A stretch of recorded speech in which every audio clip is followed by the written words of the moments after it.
दोस्तों आज हम आपको बताएंगे कि आईएएस और पीसीएस में मेन डिफरेंस क्या होता है। लेकिन उससे पहले आपको आईएएस और पीसीएस के कुछ जानकारी बताते हैं जिससे आपको डिफरेंस समझने में आसानी होगी। देश की आज़ादी से पहले आईएएस और पीसीएस जैसे ऑफिसर्स का सिलेक्शन हो रहा था। अगर आसान भाषा में कहें तो अंग्रेजों के समय से ही इनका सिलेक्शन हो रहा था।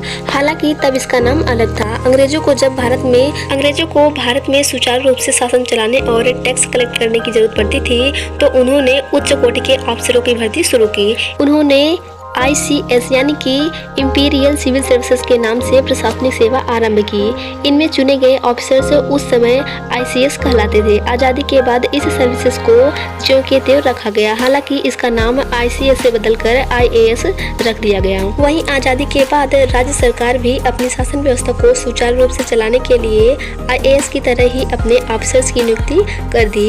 इन ऑफिसर्स को PCS कहा जाता था। अब आपको बताते हैं कि IAS क्या होता है और PCS क्या होता है। इसके बाद आपको मेन डिफरेंस बताते हैं।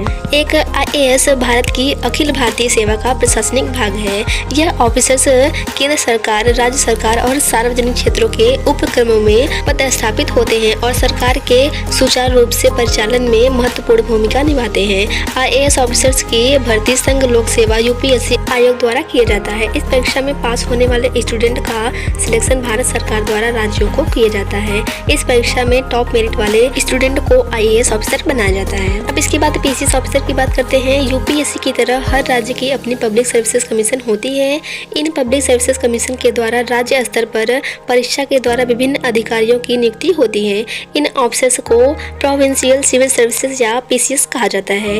इसमें पास होने वाले स्टूडेंट को SDM, ARTO, SDP, BDO आदि उच्च तथा महत्वपूर्ण पदों की नियुक्ति होती है। PCS ऑफिसर्स की नियुक्ति जिस राज्य में होती है उसी राज्य में इनका सिलेक्शन होता है। तो चलिए अब IAS और PCS में मेन डिफरेंस देखते हैं।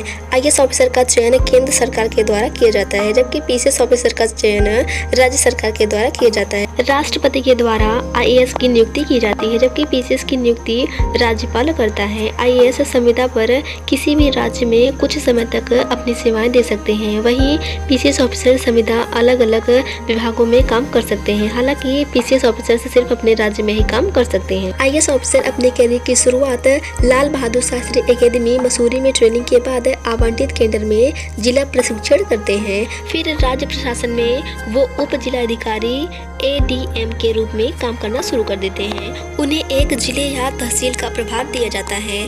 अगर SDM की नियुक्ति दी जाती है तो तहसील यानी कि अनुमंडल सब डिवीजन की कानून व्यवस्था का काम सौंपा जाता है। जिला प्रशिक्षण के बाद IAS ऑफिसर 3 महीने के लिए केंद्र सरकार में सहायक सचिव के रूप में कार्य करते हैं। IAS ऑफिसर सरकारी विभागों या मंत्रालयों में भी भेजे जा सकते हैं। IAS ऑफिसर का प्रमोशन समय समय पर होता रहता है। वहीं PCS ऑफिसर का प्रमोशन देरी से होता है। यूँ कहे तो IAS ऑफिसर्स को ज्यादा फैसिलिटीज मिलती हैं कंपेयर देन PCS ऑफिसर्स। ऐसे ही और जानकारी के लिए हमारे वीडियो को लाइक और चैनल को सब्सक्राइब करना ना भूलें।